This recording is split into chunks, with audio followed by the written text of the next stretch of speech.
Atenção! A intenção do vídeo é puramente educativa, e todas as informações foram tiradas da própria lei, portaria da Anvisa ou dos últimos acontecimentos a respeito dos cogumelos mágicos. Não incentivamos o uso de nenhuma substância, seja ela lícita ou ilícita. Olá! No vídeo de hoje você conhecerá a história dos cogumelos mágicos, aprenderá um pouco sobre como tudo começou, sobre o cenário atual de pesquisas, avanços tecnológicos, regulamentação e sobre a comunidade fungi, uma parcela da sociedade que permanece oculta da maioria das pessoas. Então, prepara seu copo de café ou sua água e vamos lá, bora pro vídeo.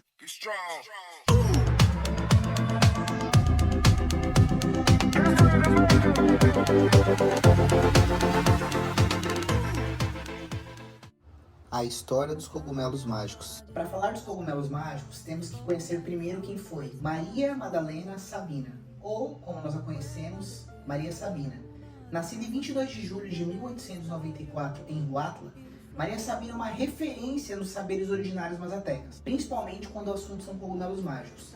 Essa xamã e curandeira foi quem abriu para o mundo as portas desse vasto universo, às custas de grandes perdas sociais. Maria Sabina teve seu primeiro contato com cogumelos mágicos na infância, através de um ritual de cura conduzido por um xamã ancião. Ela e sua irmã começaram a explorar os cogumelos, desenvolvendo um ritual de cura que ganhou reconhecimento na região. Ao longo dos anos, Sabina se tornou uma curandeira respeitada, enraizada na espiritualidade mazateca, acreditando que os cogumelos eram mensageiros dos deuses. Em 1955, Sabina encontrou-se com Robert Gordon Wasson, um ex-banqueiro interessado em compreender os rituais dos cogumelos. Esse encontro traz à tona a assimetria de poder. Wasson, um ex-banqueiro que se tornou vice-presidente da JP Morgan, uma das maiores instituições financeiras dos Estados Unidos, possuía recursos abundantes para financiar suas explorações. Em contraste, Maria Sabina era uma sábia reconhecida em sua comunidade, mas apesar disso, ela não cobrou nada por suas cerimônias com cogumelos sagrados. Ela foi influenciada a aceitar o encontro com Gordon Wasson pelo administrador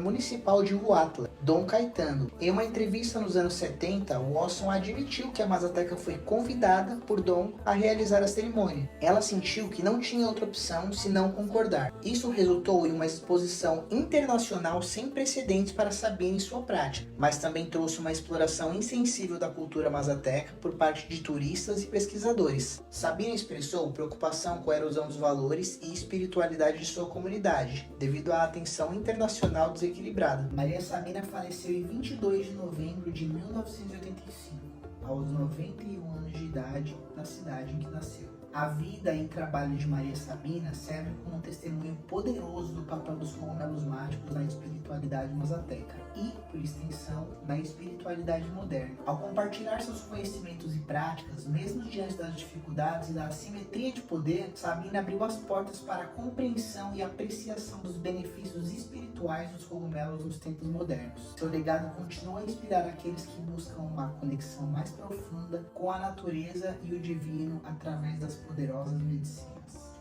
Avanços tecnológicos.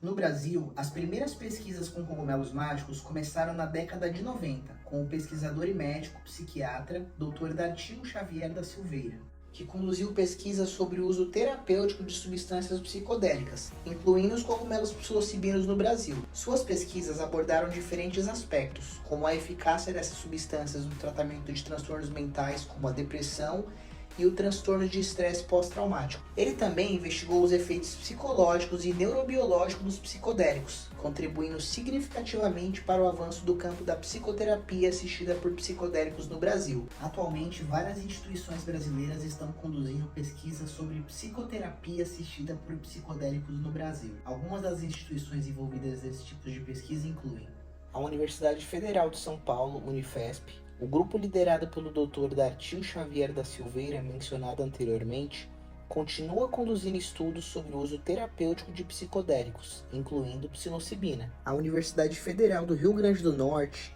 o Laboratório de Neuropsicofarmacologia e Psicobiologia da UFRN está realizando pesquisas sobre psicoterapia assistida por psicodélicos, com foco em transtornos mentais como a depressão e a ansiedade. Essas instituições representam apenas uma parte do cenário atual de pesquisa sobre psicoterapia assistida por psicodélicos no Brasil, mas demonstram crescente interesse e atividade nesse campo em todo o país.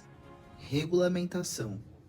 O cenário atual dos cogumelos no Brasil nós chamamos de zona cinzenta. Na lista F2 de substâncias proscritas ou controladas da Anvisa, Agência Nacional de Vigilância Sanitária, temos presente a substância psilocibina e psilocina como substâncias psicotrópicas proscritas, sendo seu uso, porte ou venda considerados como crime do tráfico de drogas pelo artigo 33 do Código Penal. Atualmente não existe nenhuma regulamentação específica ou proibição para o cultivo, consumo, uso ritualístico ou religioso do cogumelo psilocíbico benthis em si. Pelo princípio da reserva legal, a elaboração de regras incriminadoras é função exclusiva da lei, isto é, nenhum fato pode ser considerado crime e nenhuma pena pode ser a ele aplicada sem que antes de sua ocorrência exista explicitamente uma lei definindo-o como crime e combinando-lhe a sanção correspondente. Ou seja, não importa qual seja a reprovabilidade da conduta, se ela não for definida em texto legal como uma conduta criminosa, não poderá ser punida como se crime fosse. Veja que tal definição de conduta criminosa não pode ser feita por portaria, resolução ou medida provisória. A Constituição Federal Brasileira, chamada de Constituição Cidadã,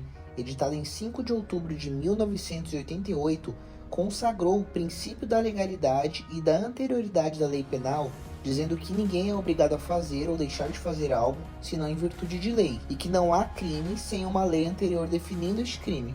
No caso dos cogumelos mágicos, a Anvisa propositalmente optou por não inserir o corpo dos cogumelos psilocibinos na lista F2 de fungos e plantas, que é a lista de drogas, tendo a lei penal a portaria 344, que utiliza a teoria da forma e conteúdo punitivo, ou seja, para considerar um produto ou substância crime, tanto a forma que veicula determinada droga, quanto a substância devem estar descritos na lei. Significaria dizer que, para que se diga que há crime, tanto os cogumelos mágicos quanto seus alcaloides devem estar na lista de drogas da Anvisa. Para exemplificar, quando lemos a lista de drogas da Anvisa, encontramos o fungo clavíceps na lista de fungos, de onde é possível extrair o LSD. E quando olhamos a lista de substâncias, ali também consta a substância proibida do fungo clavíceps, que é o próprio LSD. Logo, a venda do LSD é proibido, tanto na sua forma natural, fungo clavíceps, quanto em sua síntese de moléculas, já que ambos estão na lista de drogas, cada um em uma lista específica. Atualmente, vemos várias mídias sensacionalistas com matérias mentirosas que induzem o telespectador ao erro. Como essa matéria, que diz que o cogumelo mágico poderia matar no primeiro uso, que causaria dependência química, usando falas recortadas de uma especialista na área da saúde para afirmar isso. Nessa outra, vemos que eles nitidamente criminalizaram o cultivador, mesmo não existindo nenhuma lei específica que o faça um criminoso.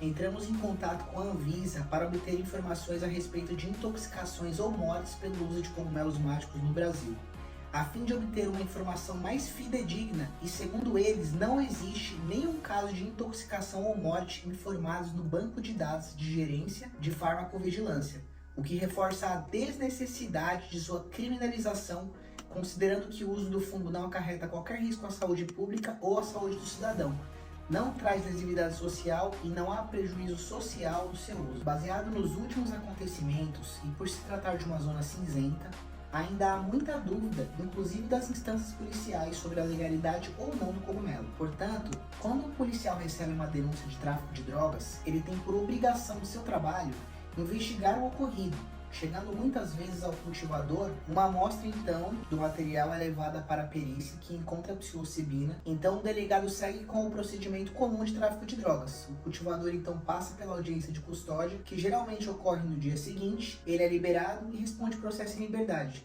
Muitas das vezes esse processo cai no esquecimento ou fica rolando por anos, sem alguma solução até ser extinto. Comunidade funge. Por outro lado, nessa zona cinzenta, há uma comunidade de cultivadores, usuários e amantes dos cogumelos, pessoas que muitas vezes sofrem com problemas psicológicos, como a depressão e a ansiedade, ou que estão sofrendo com algum vício, seja de alguma droga legalizada ou de substâncias proibidas, que encontraram nos cogumelos uma forma alternativa de voltar a ter uma vida normal e deixar de ser refém dos medicamentos convencionais, que por muitas vezes trazem mais riscos do que benefícios.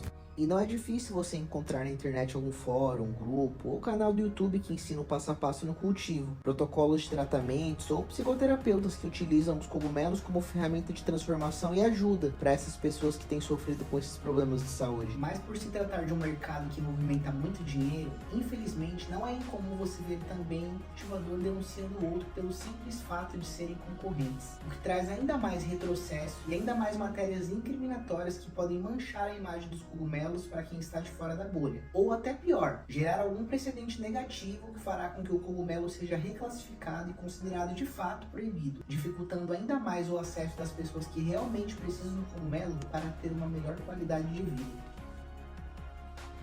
A solução para esse problema seria uma conscientização social a respeito dos cogumelos mágicos e de seu uso terapêutico. Nós, que somos da comunidade Fungi, temos como obrigação apoiar as associações que visam buscar uma regulamentação e garantir os nossos direitos, informar as demais pessoas e impedir que a desinformação da mídia contamine as pessoas, fazendo com que uma coisa que é considerada sagrada seja criminalizada. E você, já conhecia a história dos cogumelos mágicos? Me conta aqui nos comentários e deixa seu like para ajudar com que esse vídeo chegue a mais pessoas. Até o próximo vídeo. Para falar dos cogumelos mágicos, temos primeiro que conhecer... Nossa! As primeiras pesquisas com cogumelos mágicos começaram na década de 90. Vou gravar de novo, vai. No custas de grandes perdas sociais. Pessoais. Que eu falei errado, eu vou cortar essa parte para não ter gravado o vídeo inteiro, tá?